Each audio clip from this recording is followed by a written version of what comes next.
Assalamualaikum warahmatullahi wabarakatuh. Alhamdulillahirabbil alamin. Wassalatu wassalamu ala asyrafil mursalin. Sayyidina wa maulana Muhammadin wa ala alihi wa ashabihi ajma'in amma ba'd. Para hadirin wal hadirat. Jamaah rahimahullah. Mari kita lanjutkan diskusi kita. Hatta Tasar Jalalain. Minggu yang lalu kita sudah bicarakan atau diskusikan tentang ayat 111 Surah Al-Baqarah 111 ini, Pak. Kita lanjutkan lagi ayat berikutnya. Wa ta'ala zakata ma tuqaddimu li anfusikum min khairin tajidu indallah. Innallaha bima ta'maluna basir. Wa qalu la yadkhulul jannata illa man kana hudan aw nasara. Tilka amanihum qul hatu burhanakum in kuntum shadiqin. Bala man aslama wajhahu lillah falahu ajru inda rabbih wala khaufun 'alaihim wala hum yahzanun. Wa aqimus sholata wa atuz zakata wa ma tuqaddimu li anfusikum khairin tajiduhu indallah. Dan dirikanlah sholat dan kemudian kalian bayar zakat, dan apa-apa yang perbuatan baik yang Anda lakukan, Anda akan mendapatkannya pahala dari Allah. Sesungguhnya Allah Ta'ala itu maha mengetahui dengan apa-apa yang kalian lakukan. Maksudnya dia balas yang baik akan diberikan kebaikan, yang buruk dengan dibalas dengan buruk. Setelah Allah Ta'ala menyampaikan fa'fu waswahu hatta ya'tiyallahu bi amri. Kemudian Allah menyampaikan kepada Nabi Muhammad dan para sahabatnya untuk melakukan sholat dan membayar zakat. Kenapa yang pertama ibadah kan dibagi dua, Pak? Ada ibadah yang berupa jasmaniah saja, ada yang berupa jasmaniah saja, ada yang berupa maliyah. Jasmaniah dalam pengertian diri kita itu kemudian harus terlibat langsung tanpa mengeluarkan biaya. Contohnya sholat kan juga. Sholat kan butuh biaya kan, enggak, Pak. Sholat kan tidak butuh biaya. Taman cukup wudu, menutup aurat, terus sholat. Terus tanya lupa baju, enggak, itu kan bukan biaya. Ya kan. Yang kedua ada yang namanya ibadah maliyah. Maliyah itu zakat, Pak. Zakatnya tidak butuh fisik, Pak. Tidak butuh fisik, tapi butuh duit itu, Pak. Butuh hartanya. Jadi ada ibadah yang hanya jasadiah, ada yang maliyah, ada yang dua-duanya. Yang dua-duanya itu haji. Haji itu dua-duanya, Pak. Ya baik fisik maupun dengan materi yang harus kita gunakan untuk sangu. Itu kan gitu. Tapi kalau sholat kan enggak. Sholat khusus hanya jasadiah. Artinya kita tidak butuh duit, tidak butuh yang lain untuk disertakan. Ya kan? Nah, kenapa sholat ini sangat penting? Ukuran orang Islam dan tidak itu satu, Pak. Sholat apa ora itu saja. Kita bisa membaca tulisan Ali Syariati. Ali Syariati itu seorang intelektual yang dari Iran, ya. Ya, kita sering mengatakan orang Iran itu semuanya syiah, ya. Tapi dalam satu titik ini kan cukup bagus juga. Jadi ukuran orang itu maksudnya dia itu sholat apa tidak. Nah, orang sholat pasti dia itu suci, Pak. Mesti wudu. Suci dari hadas kecil dan hadas besar. Orang yang biasa wudu wajahnya mesti glowing. Nah, dengan tidak percaya diteliti saja. Kalau sudah banyak peneliti itu, orang yang sering wudu dan yang tidak pernah wudu berbeda. Meskipun sering dengan facial nggak pernah wudu kelihatan. Itu sudah diteliti banyak orang. Ya. Itu salah satu hikmah wudu. Yang kedua adalah suci dari hadas besar. Yang ketiga orang sholat mesti adalah suci dari najis. Pakaiannya mesti bersih. Nah, kalau sudah pakaian bersih, secara spiritual sudah kemudian bersih dari hadas, itu kan mestinya secara spiritual lebih baik. Maka dari itu sering kita mendengar bahwa orang yang sering sholat biasanya berlakunya baik. Teori itu kan, orang sholat yang sejak itu baik. Tapi kalau ada orang sholat kemudian tidak baik, sholatnya mesti khusyuk. Termasuk juga saya kadang-kadang tiba itu sholat rapat khusyuk mesti. kadang terlintas sesuatu di pikiran. Coba kalau khusyuk bisa menikmati, tidak setimbang orang loh Pak. Orang itu sholat bisa menikmati, manisnya sholat itu jarang. Tidak mesti kayak pinter, tidak mesti. Enggak. Nah, contohnya kalau kita sholat perasaan nikmati ya tadi itu, tidak ingat apa-apa, hanya Allah yang diingat, merasa senang gitu. Dan mungkin di antara kita ya pernah mengalami. Ya mungkin kebanyakan kalau saya kebanyakan tidak mengalami ya sholat formalitas. Tapi kalau bisa ya mengalami secara spiritual rasanya nikmat kalau sholat. Ya bersyukurlah bagi kita-kita yang sudah bisa sholat seperti itu. Memang khusyuk tidak gampang, susahnya bukan main. Misalkan baru takbir Allah Akbar. Itu begitu baca doa iftitah kadang-kadang terlintas sesuatu gitu kan. Jadi jangan dikira setan kemudian terus dibacakan Fatihah seperti ini, tidak terus ya mudah. Terus bersolat persabtu tadi terus bangga menceritakan orang foto sama saja, gitu kan? Setan tidak akan pernah berhenti untuk menggoda kita dari arah kiri kanan ya kan, depan belakang. Al-Quran begitu Pak. Yang tidak bisa lewat atas. Kalau bawah kan tidak mungkin. Setan tidak bisa lewat atas. Tapi kanan kiri depan belakang bisa. Itu Al-Quran begitu. Maka dari itu jangan merasa kemudian bersolat terus tadi aku bisa menikmati terus ngomong sama orang-orang yang sama saja itu riak dari ujung gitu kan. Itulah nanti bagiannya bahasanya ngoyak-ngoyak kecernian hati ketika kita kajian setelah Isya hari Jumat itu. Supaya cernih. Kadang kalau kita itu kan gini, senangnya hanya ligeling ya, hanya formalitas itu. Jadi kalau orang itu kalau beragama hanya formalitas tok itu, yang syariahnya kelihatan tok itu rasanya gersang. Perlu diimbangi dengan yang namanya rasa hati itu aja. Jadi tidak mudah. Ya, kadang-kadang kalau saya juga sama kok. Bilang engkau kan masih muda Pak, nanti. Pikirannya gitu. Padahal enggak, biasanya enggak ada yang tahu. Yang kedua adalah selain sholat tadi yang diminta oleh Allah untuk kita dirikan, membazar zakat. Manfaatnya apa banyak? Di samping kita membersihkan harta kita dari kotoran itu, zakat itu bisa mengikat solidaritas. Solidaritas itu kan penting toh Pak. Orang itu biasanya segala apapun kalau dikasih itu juga lunak hatinya, ya kan? Segala apapun loh, semusuh apapun kalau sering kita ngasih dia akan lunak. Nah ketika lunak itu kita bisa menyambung tali silaturahmi dan biasanya respect dan lain sebagainya. Itulah kita katakan bahwa berzakat itu adalah enggak dengar betul. Zakat itu adalah sebagai ibadah maliyah. Zakat maliyah maksudnya apa? Sebagai ibadah maliyah itu yang terkait dengan masalah harta. Jadi kalau orang tidak mempunyai satu nisab, ya tidak wajib zakat, kecuali zakat fitrah ya. Tidak sampai satu nisab, ya tidak wajib zakat. Tetapi kalau zakat fitrah ya tidak peduli, itu kan zakat jiwa. Kemudian selanjutnya mama tuqaddimu li anfusikum khairin tajidu indallah. Dan apa-apa yang kita lakukan kebaikan itu, ya kan? Misalkan menyambung tali silaturahmi ini diberikan tafsir oleh Syekh Jalaluddin Asyuti. Misalkan kasulatin wasodakotin, kita menyambung tali silaturahmi. Menyambung tali silaturahmi tidak harus kemudian memberi makan. Dia sering serawung, interaksi, menyampaikan salam, ngobrol bersama. Itu sama, menyambung tali silaturahmi. Saya yakin bahwa Pak yang di sini itu dekat. Karena yang ke masjid tadi itu sering ketemu itu sama. Jadi kalau misalkan jangan sekali-kali kita misalnya mohon maaf ya di grup juga di WA itu ngomong nyelekit itu kemudian yang lain sakit hati ini tidak menyambung namanya.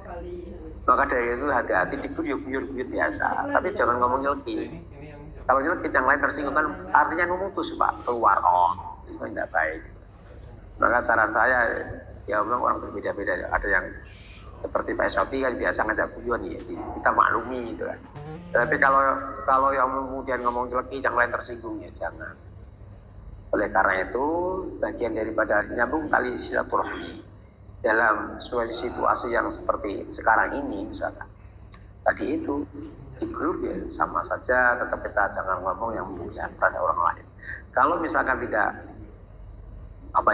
kurang sering ya dijapri saja ngobrol. berdua kan lebih enak menurut saya dibanding di publik gitu saya. Selain silaturahmi tadi sedekah, kemudian menyantuni fakir miskin dan sebagainya. Itu yang kita lakukan, Allah akan memberikan pahala nanti di akhirat. Dan saya yakin tidak hanya di akhirat, ya, di dunia ini juga kita akan diberikan kemudahan. Andai kan kita diberikan kemudahan misalkan, itu bagian persekot dari kebaikan kita. Belum real, hanya sedikit yang diberikan. Yang kita terima di dunia ini hanya sedikit. Yang paling banyak nanti di akhirat. Karena di akhirat tidak terbatas waktunya, Tuhan. Tidak bergantung pada matahari yang hanya 24 jam itu, enggak. Kan panjang, kalau di sini kan enggak. Nah itu misalkan kita berbuat baik, kemudian kita diberikan rezeki kemudahan, keluarga sehat semua, baik-baik saja, itu bagian daripada persekot dari Allah yang diberikan kepada kita. Ya, meskipun kita tidak boleh menuntut ya, kan tidak boleh menuntut apa? Kepada kita, seberapa sih baik kepada Allah, kita tidak boleh menuntut. Tetapi itu kita syukuri. Gitu.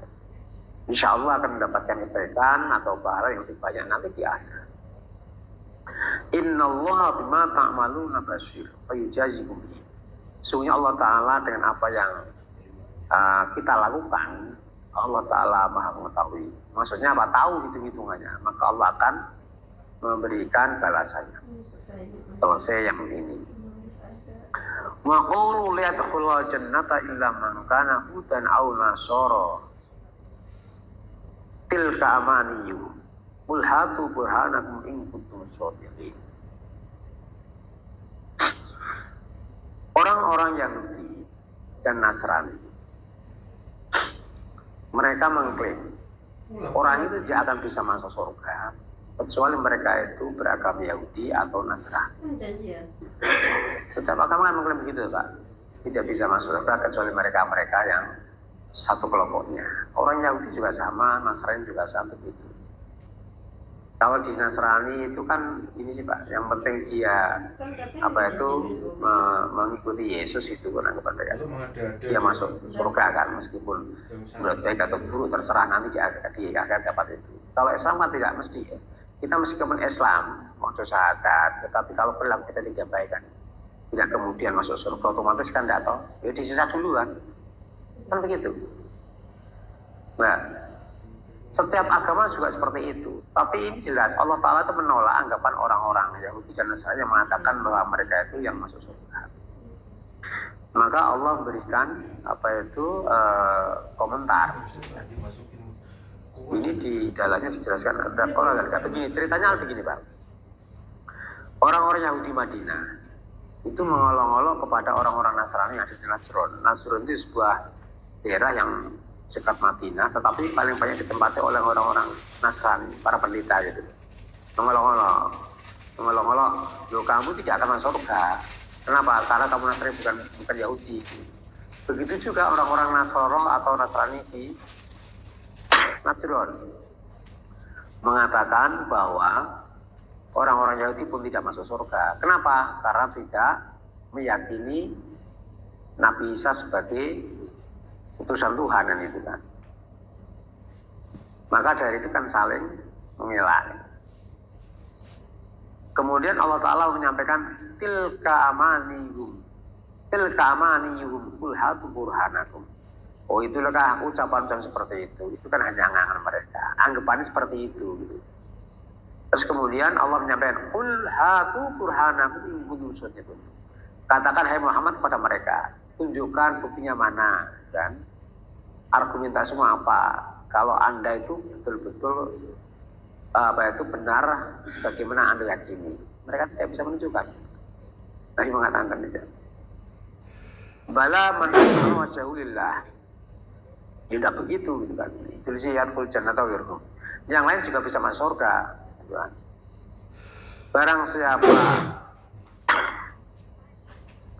Barang siapa yang berserah diri kepada Allah Subhanahu wa taala, sedangkan dia man aslama wajhahu lillahi wa huwa muhsinun falahu ajrun inda rabbih wa la khaufun 'alaihim wa la hum yahzanun. Ya, saya tertinggal lagi. Bala man aslama wajhahu lillahi wa huwa muhsinun falahu ajrun inda rabbih wa la khaufun 'alaihim wa la hum yahzanun. Barang siapa yang berserah diri kepada Allah Subhanahu wa Ta'ala, sedangkan dia berbuat tauhid mentauhidkan kepada Allah, maka dia akan mendapatkan pahala di sisi Tuhannya. Jadi yang penting inti ajaran risalah Allah, ya kan, mulai Nabi Adam sampai ke Nabi Muhammad itu yang pertama tauhid, Pak. Sama semuanya, yang tiga itu. Tauhid artinya apa? Mengesahkan Allah dan kemudian kita tidak boleh menyebutkannya. Menomor dua kan tidak boleh, ya kan? Apalagi kadang-kadang kalau kita itu lupa kan, merasa duitnya banyak, merasa pejabat, merasa pinter, bisa jadi kiai, kemudian seolah-olah ilmunya itu adalah segala-galanya. Allah dikesampaikan, kan tidak boleh. Kalau kita punya perasaan seperti itu sedikit pun, itu namanya sama dengan syirik. Jadi jangan dianggap syirik itu yang nyembah berhala, kemudian depannya ada apa itu rupa, ya bukan itu dong. Pikiran kita dulu. Kadang-kadang kan gitu kan, kita lupa diri gitu kan. Kita merasa pinter, merasa alim gitu kan. Merasa tahu mangsain gitu kan. Allah disepelekan, dinomorduakan. Seolah-olah Tuhan tidak mempunyai peran dalam hidup kita. Itu sama. Sama dengan syirik sebetulnya. Oleh karena itu, kalau kita kepingin menjadi bahagia di dunia dan di akhirat, ya tadi itu mengesahkan Allah, tidak boleh mensekutukannya sama sekali. Nah, biasa seperti kita kan orang-orang awam itu kan, biasanya kalau berbicara masalah-masalah yang terkait dengan proses apa itu kejadian, itu seolah-olah Tuhan itu tidak terlibat. Anggapannya yang paling muncul yang proses tadi. Oleh karena itu, apapun yang kita lakukan, baik yang terlihat maupun tidak terlihat, itu Allah ikut berproses, Allah ikut bercampur tangan dalam proses. Kalau kita bisa bertauhid, mentauhidkan Allah atau berpasrah diri pada Allah, maka akan mendapatkan pahala dari Allah Subhanahu wa Ta'ala dan tidak akan merasa takut maupun apa itu merasa sedih di akhirat nanti. Ini kan janji Allah, Pak. Janji tidak pernah mengingkari Allah ya. Kalau kita kan tidak janji, kadang ikut, kadang iya, kadang tidak. Karena Allah tidak pernah mengingkari janji. Wa qalatil yahudu laysatin nasara ala syai'. Wa qalatin nasara laysatil yahudu ala syai'. Wa hum yatluna al-kitab. Kadzalika qala alladziina la ya'lamuna mithla qawlihim. Wallahu yahkumu bainahum yawmal qiyamati fima kanu fihi yakhtalifun. Ayat selanjutnya. Orang-orang Yahudi menyampaikan bahwa orang-orang Nasrani tidak punya pegangan.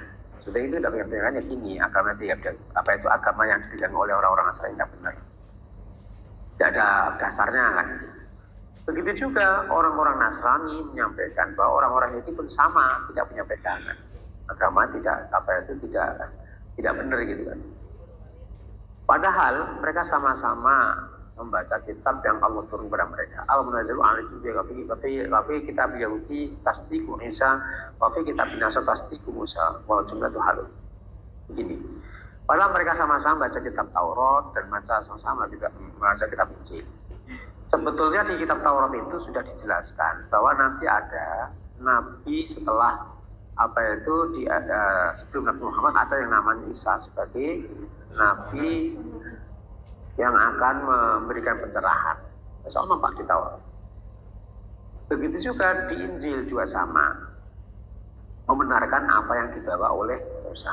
Tapi mereka saling menafikan, menegasikan. Maka dikritik di dalam Al-Quran. Satu mengatakan tidak benar, satu juga sama. Gitu kan. Nah, tetapi kalau di Nasrani itu ada perjanjian lama ya Pak. Ada perjanjian lama dan baru. Perjanjian lama itu kan ya Taurat, tapi yang sudah berubah menurut pandangan orang Islam ya. Menurut pandangan orang Islam sudah berubah. Kalau di Taurat kan tidak ada yang perjanjian baru. Namanya kitabnya apa ya? Tanah gitu ya. Tanah ini. Dalam bahasa Ibrani. Dalam bahasa kita ya Taurat tadi. Atau Toret lah. Jadi sama-sama mereka menegasikan. Tapi Al-Quran juga begini. Kadar jakol ladina ilamu. Ini senakoli. Begitu juga orang-orang lain. Orang-orang lain termasuk beragama Wasani atau agama Majusi dan lain sebagainya sama. Jadi di Arab sendiri itu tidak kemudian hanya orang Yahudi dan Nasrani, ada juga orang-orang Arab yang juga sama beragama macam-macam. Dan ada yang syirik, ada yang nyembah patung, ada yang Mbah Bintang, ada yang kemudian ikut Majusi, ada yang Wasani. Sama mereka juga mengklaim bahwa ajaran mereka yang paling benar, yang lain juga salah, gitu kan. Maka semua dikritik di sini. Wallahu yahkumu bainahum yaumil qiyamati fima kanu fihi yakhtalifun. Jadi nanti Allah Ta'ala di akhirat akan memberikan putusan di antara mereka, ya kan? Mana yang benar, mana yang tidak. Fima kanu fihi yakhtalifun, terhadap apa yang mereka perselisihkan. Ya min amriddin fayadkhul al-jannata wal mubtilu an-naro. Ini diberikan komentar oleh Syekh Jalal Suyuti, mengatakan memberikan keputusan, ya kan, terhadap sesuatu yang diperselisihkan tentang masalah agama. Maka yang benar akan dimasukkan surga, yang salah akan dimasukkan ke neraka.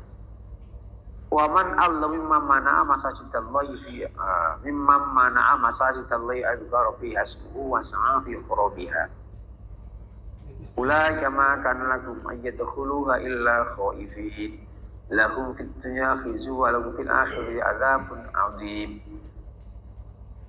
Nah, ini selesai lagi Pak, sudah berbicara hal agak sedikit. Wa man adlamu mimma mana'a masajidallah. Tidak ada orang yang lebih zalim dibanding orang yang telah menghalang-halangi masjid-masjid Allah di mana di dalamnya disebut nama Allah, dan mereka berusaha untuk merusak atau merobohkannya.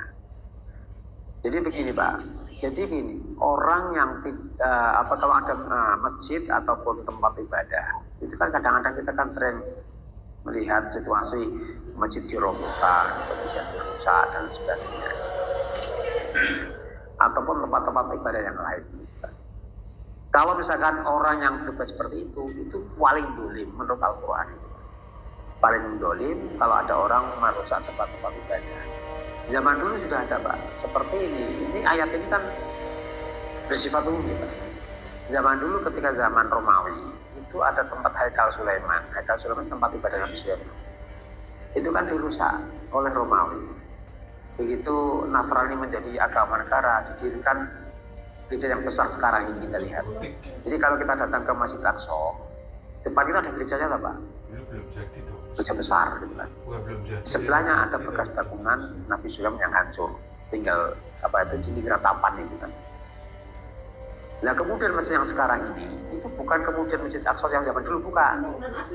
Masjid yang kita yakini sebagai Masjid Aqsa yang sekarang yang kita lihat itu dibangun oleh Khalifah Abdul Malik kira-kira 150 tahun setelah Nabi tiada. Jadi jangan dikira masjid yang muncul sekarang Aqsa itu tinggalan zaman dulu, ya kan? Enggak. Zaman dulu teman Haikal Sulaiman sudah runtuh Pak. Dihancurkan oleh Romawi. Depannya dibangun gereja. Dan gereja itu yang dulu sampai sekarang masih utuh itu sejak zaman dulu. Ini sudah sangat-sangat tua ribuan tahun yang lalu. Ketika Umar bin Khattab bisa menaklukkan Romawi Timur, itu kan patriark di situ kan bertahan di dalam gereja. Kemudian dia mau menyerahkan gereja itu atau negara kota Yerusalem kepada kekuasaan Islam asal Khalifah Umar datang langsung ke sana. Khalifah Umar datang langsung ke sana Pak. Datang dengan naik kuda, kemudian diiringi 2 sahabat saja tanpa pengawal, hanya 2 orang kau datang. Seorang khalifah loh Pak. Seorang khalifah datang dari Madinah datang ke sana itu hanya ditemani 2 orang, pakai kuda, tidak takut dia di rumah. Sampai sana kemudian ketemu patriark itu pimpin agama Katolik ya Pak, Protestan Katolik ya Pak, Katolik. Kemudian kuncinya diberikan kepada Umar. Pada waktu itu pas waktu asar. Nah waktu asar itulah kemudian Umar mau sholat asar. Ditawari, sholat aja di dalam gereja. Umar tidak mau. Enggak. Terus Umar mulai turun di tangga. Sholat asar di tangga. Sama-sama tadi 2 pengawal. 2 pengikutnya tadi. Kenapa Umar tidak mau sholat di gereja? Khawatir kalau generasi selanjutnya mengklaim Umar saja sholat di gereja, maka kami pun sholat di gereja katanya gitu kan. Dan itulah sebetulnya kehati-hatian Umar sudah menerawang jauh ke depan. Dan sekarang ini ada juga tuh, ada anak-anak kadang-kadang ikut-ikutan, ikut misa macam-macam, ada muslim itu kan. Ada yang merasa ya kemarin juga, mahasiswa juga ada yang begitu. Dia nggak tahu. Jadi kalau misalkan kita hubungan dengan agama orang lain, ya tadi itu hal-hal yang berupa ritual maupun kredo tidak boleh bercampur tangan. Tapi kalau aspek sosial, seperti tolong menolong, ada banjir seperti di mana tadi si Bulga, gitu. Ya, seperti itu ya dibantu. Itu boleh, ya, tapi kalau urusan misalkan ibadah, urusan apa itu kredo, ya yakin nggak boleh campur tangan. Tetapi kalau urusan sosial memang biasa saja, ya. Kita bisa menempatkan diri kita masing-masing. Nah biasanya kalau bulan-bulan ini ramai ini di media sosial, beliau tidak mengucapkan Natal, kan? Kan gitu pak pertanyaannya. Dan itu selalu terulang-ulang terus, mosok nggak rampung-rampungan. Dan tinggal kita mandang apakah ucapan Natal itu termasuk ritual tidak. Kalau kita mengatakan ritual ya tidak boleh. Kalau kita mengatakan sosial ya boleh. Lu kok beda? Memang ada dalil yang mesti masalahnya, ya kan? Tidak ada dalil yang mesti. Artinya adalah hal-hal yang di mukhtalaf atau dikhilafkan para ulama terdahulu. Nah kalau dengan tanya, kalau saya memang begini, saya andaikan mengatakan sosial, tapi saya juga nggak pernah mengatakan apa-apa toh. Jadi tergantung kita, ya. Monggo kalau kita mengikuti itu dianggap sebagai hal ritual, ya tidak usah ikuti. Kalau juga mengatakan itu sosial Pak, aspek monggo tidak apa-apa disampaikan. Para ulama berbeda pendapat. Jadi tidak mungkin ngotot. Kamu masalah itu kafir ya enggak gitu. Tergantung kita mandang. Nah kalau ragu-ragu ikuti siapa yang jenengan merasa nyaman diikuti. Kalau misalnya mengatakan itu ritual Pak, kata apa itu kiai saya, maka tidak boleh ya. Kalau misalkan kiai saya kan mengatakan sosial Pak, aspek sosial. Sama yakin itu adalah bisa diikuti, ya sudah ikuti saja tidak masalah. Yang penting tidak kemudian kita menyinggung perasaan dan sebagainya, itu aja. Kan sama-sama ya. Kembali ke sini. Jadi urusan misalkan rusak-merusak apa itu tempat ibadah, saya zaman dulu sudah ada. Saya zaman dulu, maka saya ulangi lagi, masjid yang ada di masjid sekarang ini itu dibangun setelah 150 tahun Nabi wafat, bukan yang dulu kan. Nah kalau dulu kalau di dalam Al-Quran dikatakan Nabi itu kemudian sholat sholatnya itu ya kalau Sulaiman tadi itu sholatnya bukan di gereja bukan. Di Haikal Sulaiman sudah ada runtuhan itu Pak. Jadi masih ada pun bangunan seperti itu. Tetapi tidak kemudian masjid yang berdiri ada apa itu roknya itu bukan, itu belakangan dibangun. Jadi jangan salah apa yang mengira.